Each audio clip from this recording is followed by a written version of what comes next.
Jeffrey Smart's paintings sell for over $1 million, which even he finds quite amazing. Growing up in an Adelaide that was too square, and after discovering he was not quite straight, Jeffrey Smart eventually settled in Tuscany. His passion, for decades, has been the light industrial. Now 86, Jeffrey Smart is probably the ultimate perfectionist who's destroyed about as many works as he's sold. Jeffrey Smart, a pleasure to meet you. Oh, yes, same here. Thanks for coming on Talking Heads. Yeah. You were part of the first night of Australian television, ABC Television. I think I was the first person to actually speak a word on television, because it was the children's hour. It was late afternoon. Well, hello, girls and boys, and welcome to the Art Gallery. I have a friend of mine here, Vanessa. Say hello. Hello. I tried to pretend that I was not terrified, and it seemed to have gone all right. Now, if I'd met you as a young man, it would have been Jeff Smart, but it became Jeffrey. Yes, it became Jeffrey because I met a charming woman called Pearl Levy, who's a numerologist, and she said it's not good. Jeff, J-E-F-F-S. J-E-F-F-S-M-A-R-T. Yes, she said it's got to be more than that. So then I thought, we'll make it Jeffrey.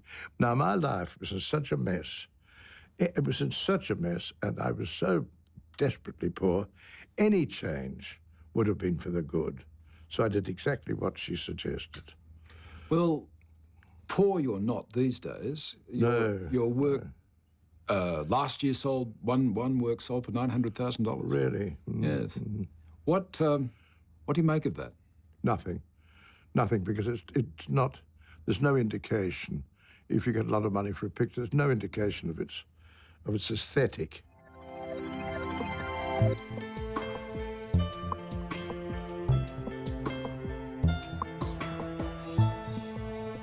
Well, nearly all kids love to draw and paint, but few have the ability, talent and drive that you showed when you were so young.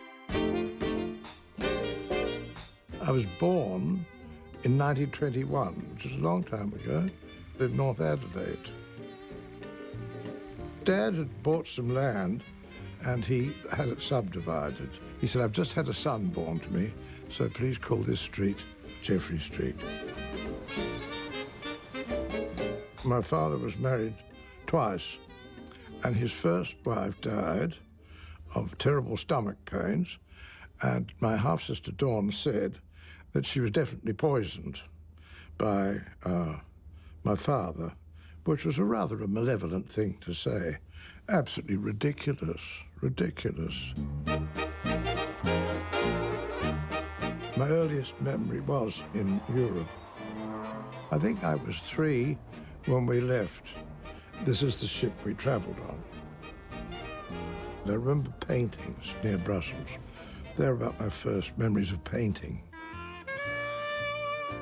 I've always been a bit of a roamer. I remember it when, as a little boy, I was always running away on my bicycle. They were always having to get the police to bring me back. Every year there was sandcastle competitions, and of course I loved making sandcastles.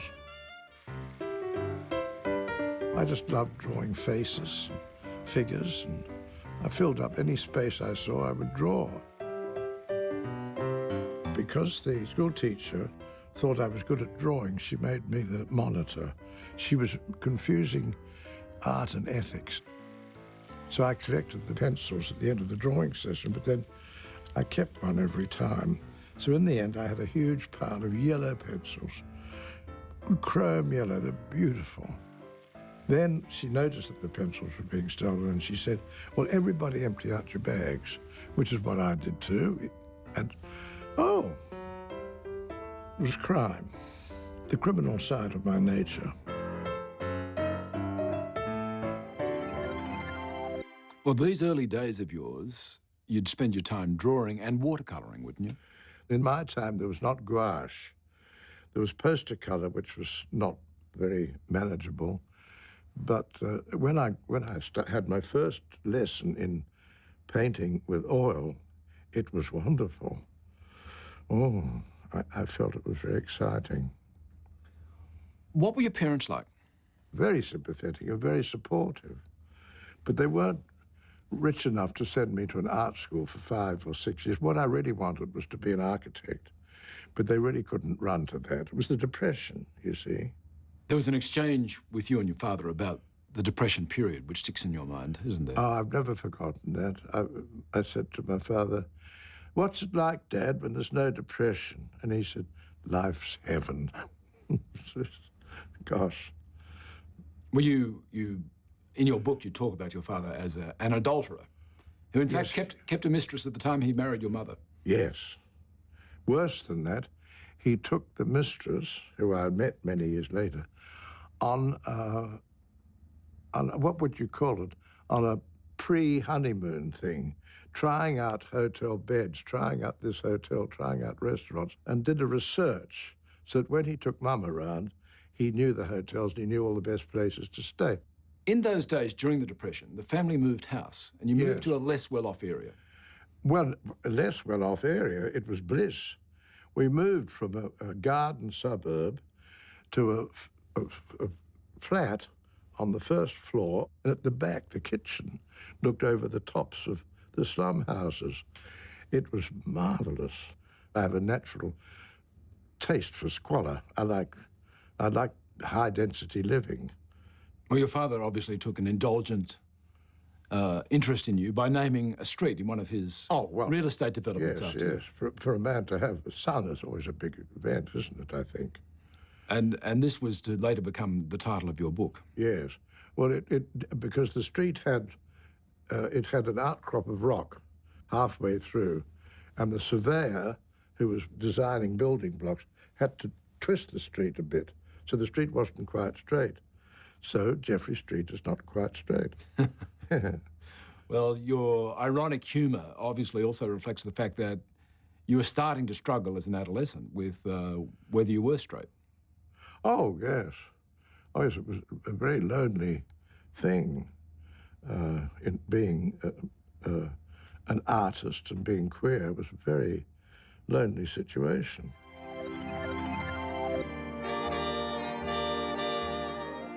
I was 18 and 19 when I went to the art school with nominal appearances at the Teachers' College. I thought it was a complete waste of time. But I had to get this teacher's certificate before I could be an art teacher. And they gave me the job of teaching art at the Goodwood Boys Technical School.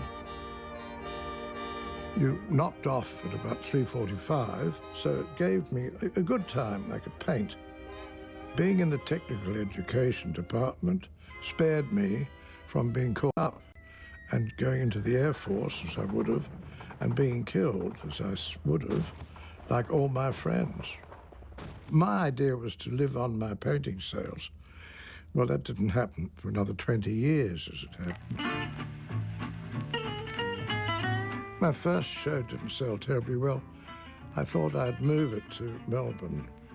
And then I was very lucky in that Mr. Menzies happened to be passing by at that moment, looked in and saw some people he knew, and he came in and they said, "Bob, just the person we want. Open the show." And Menzies was helped up onto a chair, and he did an imitation of a dowager with a voice like this. And he opened the exhibition, and he finished up with saying, "And so I declare this blasted exhibition open." I was frightened to death, I am. Did you really want to become an art teacher? Oh, no. But it was the only way I could get an art training. But as it turned out, it was a wonderful thing to be. So this rapidly became your life? Yes, it did for 4 years. So I was getting... But then, of course, I could paint at weekends, and the other thing was big holidays, being a school teacher. So I had big holidays time for painting full-time, and weekends. Now, being a young man, there were affairs along the way with women. Very few, only 2. Did you think that you ought to find women attractive? Oh, definitely, definitely. I thought the other thing was unnatural. No. You say in your book that you thought that you were the only homosexual in Australia. I was the only one, yes. And then there was a wonderful book put out by Kenneth Walker, who was an English psychiatrist, And I found out that so many of the famous composers were poofters. And I found out how many of the artists were poofs and writers. You see, I mean, I thought, oh, this is amazing. Well, this was a comfort for you, no doubt. Great comfort, yes, yes. What was Adelaide like in those days for you? My big joy came when Dad sold a house to a Jewish family who'd just come from Vienna. And they were just fascinated by painting and music and the whole thing. And it was so different from my mother and father's bridge playing world. Yes, Adelaide is fast becoming a big and important city.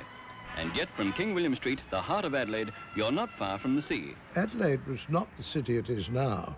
It was a very remote sort of place. I realized that I had to get to Europe. Instead of looking at reproductions, I had to see the real thing. By about 1948, I could go there without having to pay any money at all. When I boarded the ship, I had quite a lot of painting gear, and I was hoping to get an exhibition ready in the 3-month journey. But the ship to which I was allocated, I just washed dishes and scrubbed floors and scrubbed lavatories. I didn't even know that you had to clean lavatories. I thought that when you pulled the chain, it all cleaned away. I had no idea of any of that.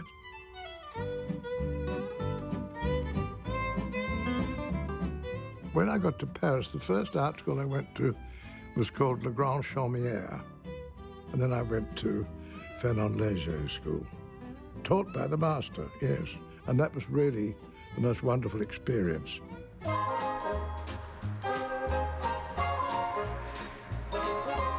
In 1951, I got back to Adelaide and I saw advertised the Commonwealth Art Prize. And I won the prize. It was amazing. It was £500. Shortly after that, I then got my job at the ABC on the wireless, on the Children's Hour. And it was called the Argonauts Club. And I called myself Phidias. Well, hello, girls and boys, and welcome to the Art Gallery. I have a friend of mine here, Vanessa. Then in 1956 came the blessing of television. The paper goes down like that. Oh, you smeared it. Let's see, I don't think it'll come out now. It might. Might. I hope so. When you became an Argonaut, on radio firstly and then on television, yes. As part of this you ran a segment called Art Gallery of the Air. It had been called that to begin with, before I turned up. Now, the creepy thing was, one night I met a woman called Claire who said, oh, yes, she said, you're going to run one day a thing called the Art Gallery of the Air. She said, how could that be? Well, I said, that's ridiculous because you can't have an art gallery, there's no wall. No, she has. The art gallery has no walls. Years later, it was about 5 years later, I ran the Art Gallery of the Air. It was true, that was its name. How did she pick that up? All these people who can foretell the future or get feelings, there's a lot that needs to be explained. Now, a lot of the work from those early days, from your childhood, adolescence, early adulthood, you looked back at and you were very unhappy with it. I'm very unhappy with most of it, yes, yes. Well, you destroyed but much of it. particularly in the early 50s when I came back to Australia, that was a bad period. It was really a slough of despond, you might say. But I got through with it. T.S. Eliot. Yes. Wonderful man. With his poetry, you really found a friend. Yes, yes. I was interested in poetry anyway, and the images were not about daffodils and roses in the spring. It was about vacant lots and suburban houses and slummy corridors, ordinary things made into great poetry. He was a brilliant man. What lines do you recall that especially moved you? One of the lines in the fourth one, words move, music moves, but only in time. That which is only living can only die. Words after speech reach into the silence as a Chinese jar still moves perpetually in its stillness. Then he goes on to correct, not the stillness of the violin while the note lasts, And then he talks about the stillness of a work of art. And that's so crucial. And if you find that in a work of art like Cézanne, it's that perfect stillness. And I hope I get it sometimes in my own work. So in 1962, I closed everything up. I gave up my job at the ABC on the TV. I then got my ticket on the ship to Europe. And Rome was hopping. Had a very good time for about 8 years. And that's when I really was able to start working properly every day, all the time, for the first time in my life. That's when I started to really do my best work.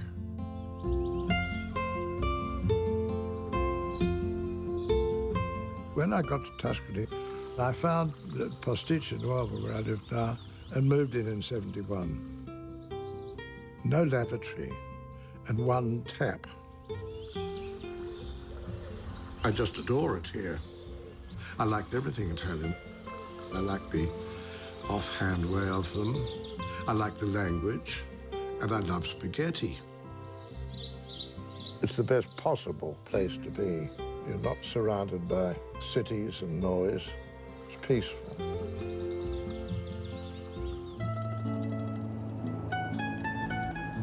Well, this is light industry. This is a happy hunting ground for me down here. So I'm well placed, really, for subject matter.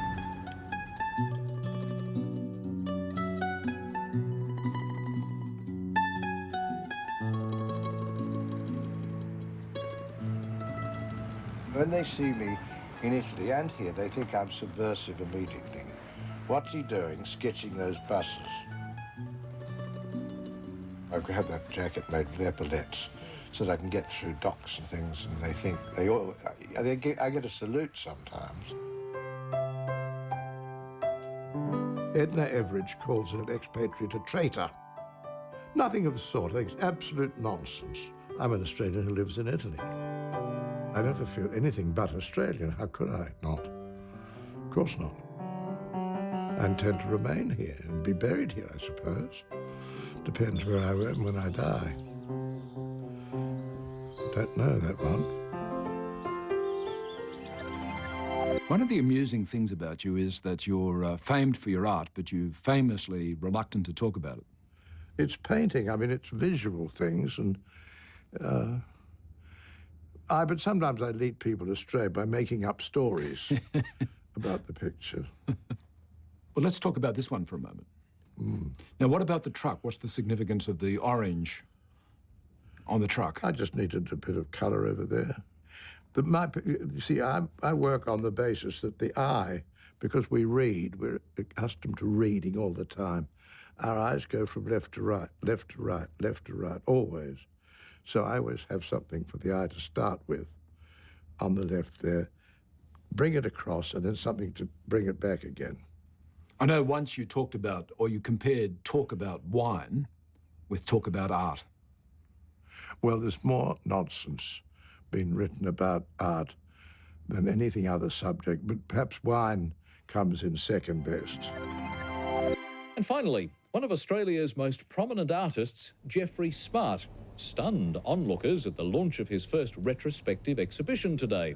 He revealed he'd just touched up one of the works on display, on loan from a Melbourne collector. Yes, I've retouched it. Hope the owners don't mind. No picture's ever finished. I've started like this. I can't stop in the middle of my job. Well, would you like to go around and repaint the whole bloody lot? Actually, we're going to confiscate brushes for the duration of his visit. It's very difficult to make a picture with airy-fairy light tones everywhere. Who was it who said a good picture should be dark? And I think it's true. I like my pictures to be as dark as possible.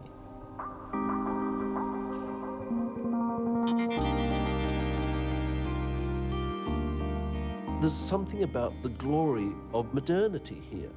And by turning the most banal, the most pedestrian, and the most familiar and functional of objects into aesthetic icons, you are instilling, I think, our whole time with a future.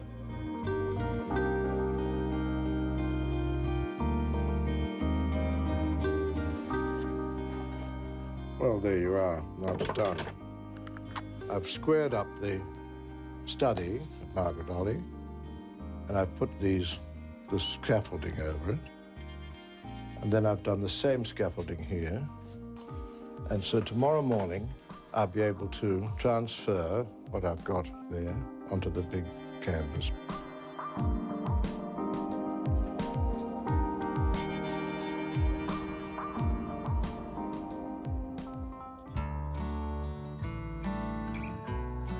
This is Geoffrey Smart's justly famous portrait of Clive James. And if you look very, very carefully, portrait of Clive James? Surely it's a portrait of a wall. Look very, very carefully, there I am. I become the incredible shrinking man. That's me, all right, and I'm very, very proud to be in it. The Geoffrey Smart, you don't see these every day. Are we done? Finished? Over? Out? Congratulations, sir, 750. That is a new record for Geoffrey Smart at auction. How much do you discard? Oh, I'd say about more than half. More than half. Burnt. Goes at the rubbish tin. So you'll... I've got one picture in my rack which I started, about 8 years ago. And just before coming here, I got it out to see it, to destroy it, in case I got killed in an aeroplane accident. And I thought, I'm not going to destroy that. I think that when I get home, I'll have a go at it again. You're enjoying these years more than before, ever before, are you? Well, there's the great company of Hermes who shares my tastes in music and in painting, and he even likes pug dogs, which is wonderful, isn't it? Most people don't like pug dogs. No, I've got all that and the only thing is my health. I've got to just try and stop myself from deteriorating too quickly. Where are the other two? Well, we don't have to have the dogs in. They're only dogs when all's said and done. I think they're almost more important than you are. I think so, yes. She's very active, isn't she, for a pug? I had a stroke of luck there. That was a bit of luck. Meeting Hermes, that was great. That's all 33 years ago. I think it's wonderful that they've colonised. Do you? Yes, but this has all been let go out of control. I like it like that. Why do you have to have neat little Adelaide suburban footpaths? You see the way they attack you? Just because I happen to have been born in Adelaide. Isn't that unkind? Look at the Polonia. Mind you, I'd had a bad run before that. I've got a very bad track record with friends in the past. I think they look gross and out of place. Nothing lasting more than about 8 or 9 years. I think the hoses could be removed, old chap. Well, there's no need anymore. Unless you want to do watering today. He's gone right off his head now. Hermes Design has now redesigned the garden, and he's got the olive trees producing, and he's got a lot of sheep. So he's turned the farm into a going concern. He's helped me to become a successful painter, and it's been a very good time for me because I've been able to work without hindrance. Painting is central to my life. I enjoy painting. But one is never satisfied with your work. When I look over them, it's like a series of disasters. Perhaps there's some that are good. I just feel that I'm going to paint my best work quite soon. Hope so.